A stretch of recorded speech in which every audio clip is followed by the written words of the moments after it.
BNP ক্ষমতা আসলে এমন এমন উদ্যোগ গ্রহণ করে কোনোভাবেই কৃষকরা সমস্যা থাকবে না। আমরা প্রতিশ্রুতি দিতে চাই বিএনপি ক্ষমতা আসলে বাংলাদেশ কৃষকের মুখে হাসি থাকবে ইনশাআল্লাহ।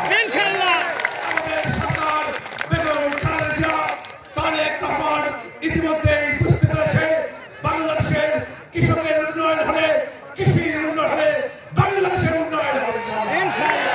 আমরা কৃষির উন্নয়নের মধ্য দিয়ে বাংলাদেশের কৃষককে স্বাবলম্বী করে বাংলাদেশকে উন্নত বাংলাদেশে পরিণত করব ইনশাআল্লাহ।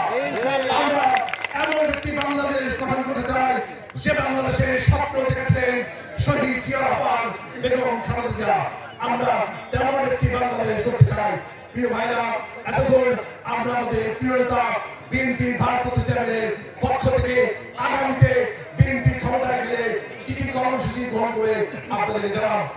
আমার বক্তব্যের পরে এর বাইরে আপনাদের যদি কোনো প্রস্তাব থাকে আপনাদেরকে আমরা গ্রহণ করবো, সেটি আমরা নোট করে আমাদের প্রিয় নেতা তারেক রহমানকে পাঠিয়ে দেবো। আগামীতে আপনাদের সেই সকল দাবি বাস্তবায়নের জন্য বিএনপি সবসময় কাজ করবে। আমি আর কথা বলবো না। আগামীতে বিএনপি ক্ষমতা আসতে প্রিয় ভাইরা, আপনারা ক্ষমতা আসলে এই সকল দাবি পূরণে আমরা সক্রিয় থাকবো।